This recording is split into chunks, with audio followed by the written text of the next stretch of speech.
How about for you guys? Yeah, definitely a huge game Saturday. Going to be a huge crowd, huge venue. It's going to be awesome. Is this one of the reasons why you came here? Absolutely, to play in a huge game, huge atmosphere, just to be able to be put on the big stage and perform. Cade, did your dad play on that Tennessee team that went up to Notre Dame in '91? I know he was in '94.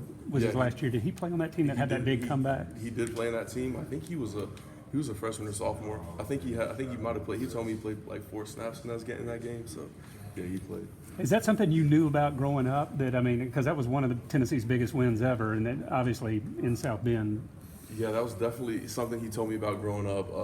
He told me actually about the story at halftime. So yeah, that was something he told me about growing up. Opponent aside, what do you prefer? Like night games, noon games, 3:30. Do you prefer the under the lights atmosphere that you're going to get Saturday night? Yeah, definitely. It's going to be a huge atmosphere. So that's something you look forward to as a college football player. You like running out there under the lights. Kind of reminds you of high school, because all your games are played at night, and in college you don't get that. You don't get that all the time. So being able to run under the lights and just with that huge crowd, it's going to be crazy. From the video you've seen, what stands out to you about their defense? Just speed. They're an old defense too. They got a bunch of old guys on the defense, a lot of experience, and they're fast. So. And defensive line specifically? They got a really good edge rusher. He's really fast. He uses his hands well and does a really good job getting off blocks. Interior guys as well. Going back to those lights, I don't know if y'all noticed they've installed new lights there. Kind of has that red tinge at times. Yeah, what do y'all think of those? And I guess that'll enhance that fourth quarter tradition. Yeah, I think it's going to be cool. I think they're turning like all the lights off or something in the fourth quarter and turning on the LED strip. So I think that'll be something cool. It'll be something new. So we'll see how it goes. What are some ways the offense has gotten better against these inferior opponents? I think we've started faster. We started faster and finished even faster in the last couple games than we did in the first one. So it's just something we put emphasis on. Just trying to score every time we get the ball in our hands. With so many weapons now, it seems like there's multiple receivers catching balls every week. Where's the confidence level right now? Well, it's definitely high. A lot of guys are making plays. A lot of guys are getting the ball in their hands, and and we're just playing well as a unit right now. So I think the confidence is very high. I'm curious about how much you guys know about Notre Dame traditions. Like if I said the name George Gipp, does that mean you do? No, sir. Okay. Because I never really, I really only when I was growing up, like I followed like SEC football. So Newt Rockne and the Four Horsemen. No, I did. I have heard of Newt Rockne. And Rudy, did you ever see that movie? I did. Definitely. What did you think Good of it? movie. Really good movie. It was one of my all-time childhood favorites. Really? Yeah. Was he offside? I don't know. He probably was. You move around. We talked about a lot your versatility and your adapt. You adapt lots of different positions. How was it at the Murray State and Arkansas State actually moving around in the game? Yeah, it was just something else that I did. I didn't really think much about it. Coach Pittman just said, "I need you to play some left tackle for me." So I said, "Yes, sir," and just ran in there and did it. Kirby also talks a lot about havoc and tackles for loss. Notre Dame has a lot of those tackles for loss. How do you kind of go about stopping that? Because they have a pretty good. Just go out there and execute the game plan, and just everyone do the job to the best of their ability. They're going to make plays. We're going to make plays, and just keep playing. I know you guys are supposed to block out like all the outside noise and everything. That it's one thing to do that during the week when you guys are in practice and stuff like that, but once you go out there, record crowd expected, new lights in the stadium, all that stuff. What's it like? Does it become impossible at that point, or are you guys still able to kind of block it out? I don't think it's impossible. We've been in the big stage before. We played in huge games. A lot of guys that have played on this team have played in bigger games than even I have.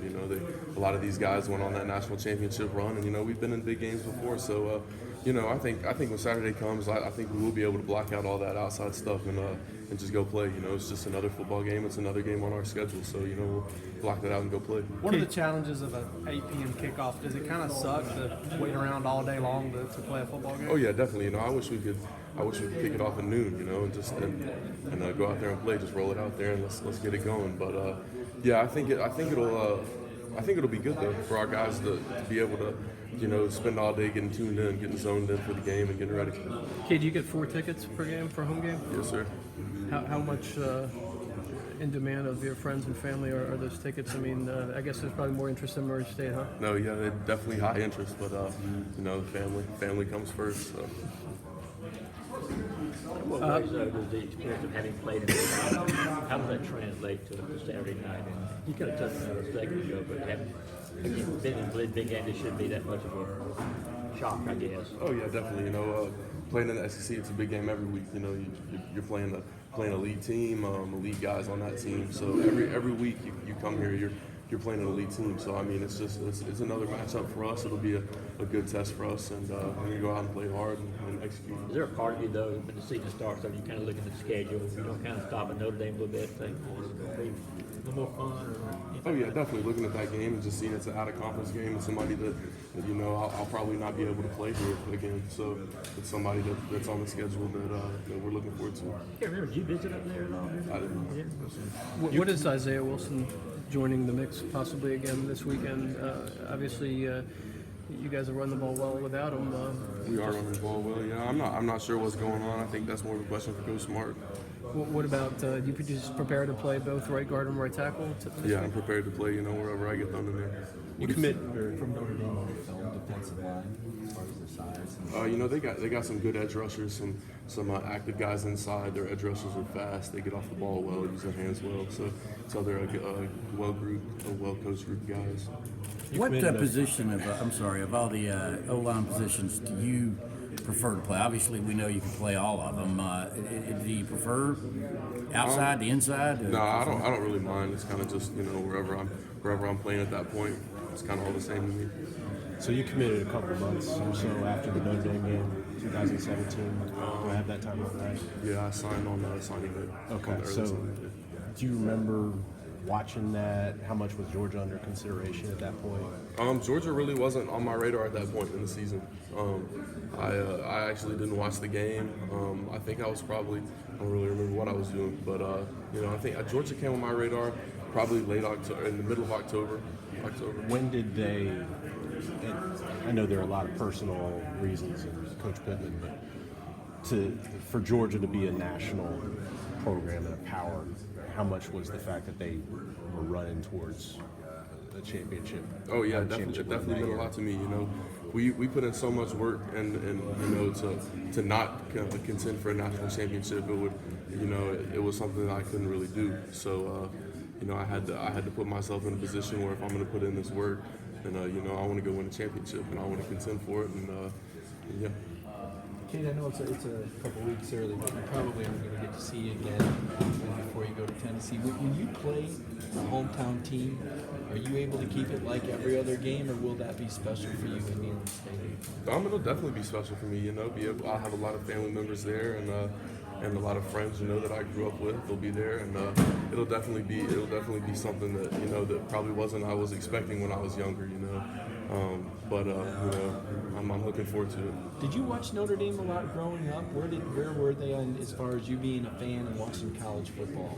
I never really watched Notre Dame growing up. You know, I watched the 30 for 30 on the Catholic versus convicts and stuff like that, and kind of just learn their tradition through that, and like, you know, the movie Rudy and stuff like that. Do you sense a vibe of a big game week in terms of your fellow students, the Georgia fans? I know you guys are kind of in a bubble here in the Butts-Mehre, but do you sense the world out there kind of? Yeah, definitely. It's blowing up, you know, everywhere. I've seen, you know, a ton of people on campus, you know, with you know, the blackout stuff going on. They're advertising that, and so it's definitely going to be huge. Kind of on that same lines with college game days coming to town, you know, the whole world's going to be watching, you know, when they're set up on Myers for 3 hours on Saturday morning. What does that kind of add to things? You know, it's definitely just going to add, you know, more attention to the game. Everybody's just going to look forward to it all day. Everybody's going to, you know, wait for that time to take down to kick off. From a player's perspective, how do you guys feel about, you know, home and home series versus games at neutral sites like Atlanta? What are the players' mindset? You know, to me, it doesn't really matter where we play it, and what time we play it. It's just, you know, it's just another game. We're just rolling out there and we're going to play, and you know, wherever it happens, whenever it happens, it's another game. Is there an added aspect to it though, when you have teams that don't play each other often, especially when it's two, you know, programs like Georgia, Notre Dame, or, you know, Georgia, Florida State in a few years? Oh yeah, that add something to it when it's not definitely. Just the out of conference game. You know, like I said, probably won't get the opportunity to play them again. So, yeah, definitely adds a big aspect to just, you know, wanting to play a team that you know, you don't get the opportunity to play every year. When we interview Jake, and you've probably seen some of his TV interviews, he's pretty bland. He's almost like the airplane pilot. You know, the weather's never too rough for him. Yeah. Is he that same guy in the huddle and in meetings? Is that just who Jake is? Oh yeah, definitely. He's so calm and collected. It's hilarious. He's just one of the most calm but most competitive people I've seen at the same time. You know, he's got this calm vibe about him, but when it's time to compete, you know, he's competing at a high level with a lot of enthusiasm. When you mentioned the competitive nature, can you tell when Jake's ticked off? Will he let you know? Is there something he does or? Oh yeah, definitely. He's definitely loud. He's definitely he's not one of these people, you know, that's not gonna get on you and stuff. It's just more like a come on man, but you can tell he's intense and definitely wants to win.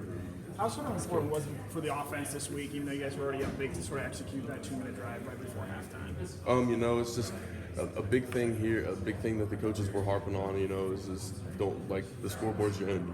So, you know, we had to go out there and execute this 2-minute drive, and, you know, that's what we did. We went out there, I think we had like a little over 2 minutes to execute it, and that's what we had to do. As an offensive lineman, how rewarding is it to you guys go sort of hurry up and then you guys just do your job? Oh, it's huge. You know, it catches defenses off balance, catches them with personnel they don't want on the field, and you know, we know what's about to happen. They don't. They're looking over trying to get a call from the sideline, and, you know, we've already got ours. We're running it. So, you know, it's a huge competitive advantage in that aspect. When you're coming out of high school, how much do coaching staffs use games like this as a sales pitch to try and get you to their school? Definitely a lot. You know, it's what every high school kid dreams. You know, to just be able to go to a school and you know, play in front of millions of people on TV, 100,000 people in person, and to be able to run under those lights and you know, just know that everyone's watching y'all and all that stuff is insane. Back to your relationship with Jake. Eli just said that he and Jake grill out on Thursdays. Do you guys have any ritual between O-line and QB? Oh yeah, definitely. You know, he invites the whole O-line over every Thursday. He has barbecue, steak sometimes, just a huge spread, so we go over there and pick out pretty good. How are you looking forward to the energy of such a big game? It's going to be insane, you know, just tons of people there. It's college game day, so, you know, it's going to be hyped up, especially on TV, so looking forward to it. Has that set in at all? I mean, college game day, it's an 8 o'clock kick. Like, does that build up? Do you feel antsy at all for it? Not really, not yet.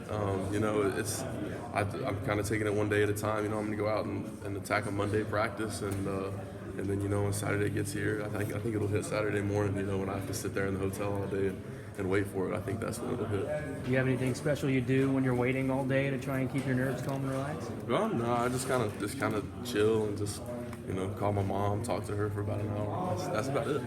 Thanks. Ben, how much are y'all just kind of not downplaying this one, but I've heard a lot. It's just another opponent. We can't talk about the hype, all that. Is that just kind of a common thing for this team? Yeah, you know, we've played huge games here. We've played, you know, I mean, national championship run, you know, SEC championship last year. I mean, we've seen big games. We've seen all that stuff. So we've seen college game day. So I think, you know, just playing it to, like, kind of, I don't really want to say playing it down, but you know, just kind of calming down the hype and you know, just realizing, you know, all we have to do is go out and execute and do our thing and play our game. How tough is that going to be to do, going to class and walking around campus this week, just knowing the excitement that's out there for the students? Oh yeah, it's gonna be hype. You know, everybody on campus is gonna be looking forward to it. You know, I'm probably just gonna take that same walk in class and go sit in there. You know, wait till Saturday to get here. Appreciate it. Thanks.